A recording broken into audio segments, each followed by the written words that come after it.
हूं जूली, आप इस वक्त देख रहे हैं द इंडिया टॉप। कल यानी कि बुधवार को बिहार के राज्य मंत्री परिषद की बैठक थी। मुख्यमंत्री की अध्यक्षता में हुई इस बैठक में कई महत्वपूर्ण फैसलों पर मुहर लगाई गई।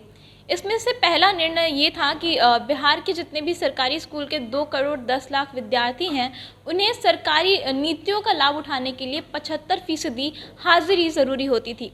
अब इसे ख़त्म करके, अब इस बाध्यता को ख़त्म करके ये फैसला लिया गया है कि पोशाक राशि या फिर साइकिल राशि या फिर छात्रवृत्ति की राशि का लाभ उठाने के लिए विद्यार्थियों को 75% हाजिरी, जो कि पहले ज़रूरी होती थी, अब वो ज़रूरी नहीं होगी। उसके बिना ही वो इन राशियों का लाभ उठा सकेंगे। इसके अलावा कैबिनेट ने 8,386 राजकीयकृत प्रारंभिक विद्यालयों में एक शारीरिक शिक्षकों की नियुक्ति के निर्णय पर भी सहमति दे दी है। मंत्रिपरिषद की बैठक में 21 प्रस्तावों को हरी झंडी दी गई।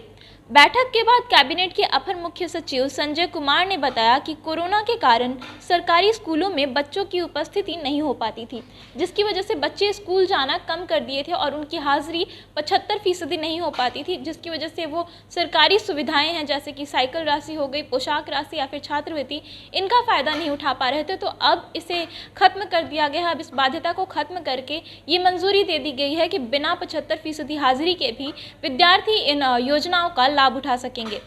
दूसरा फैसला लिया गया है जो बहुत महत्वपूर्ण है, वो है शराबबंदी कानून को लेकर। ये निर्णय लिया गया है कि अगर कहीं पर शराब जब्त होता है तो पूरे आवासीय परिसर को सील करने के बजाय सिर्फ चिन्हित जगह को ही सील किया जाएगा। यदि शराब का भंडारण या निर्माण होगा तो पूरा परिसर सील होगा। इसके अलावा कैबिनेट ने 75% हाजिरी में बच्चों को छूट का भी निर्णय लिया है। इससे छात्रवृत्ति, साइकिल, पोशाक योजना, किशोरी स्वास्थ्य कार्यक्रम योजना, प्रोत्साहन योजना के अलावा वित्तीय वर्ष 2021-22 में योजनाओं का लाभ भी डीबीटी के माध्यम से वितरित करने के लिए उपस्थित की अनिवार्यता शिथिल कर दी गई है। इसके साथ ही एक निर्णय पेंशन भोगियों और सरकारी कर्मियों के लिए भी लिया गया है। इसके तहत जुलाई और अगस्त के बकाये डीए का भुगतान एकमुश्त अक्टूबर में किया जाएगा। इसके अलावा अपुनरीक्षित पंचम वेतनमान के सरकारी सेवकों और पेंशन भोगियों को 1 जुलाई से 312% की जगह 356% डीए मिलेगा। इसी तरह अनुपरीक्षित छठे वेतनमान के सरकारी सेवकों और पेंशन भोगियों को 1 जुलाई से 164% की जगह 189% डीए मिलेगा। वहीं 1/9/2005 को और उसके बाद नियुक्त राजकर्मियों के लिए लागू नई पेंशन योजना को 31/8/2005 में उल्लिखित सभी कर्मचारियों के लिए विस्तृत की गई है।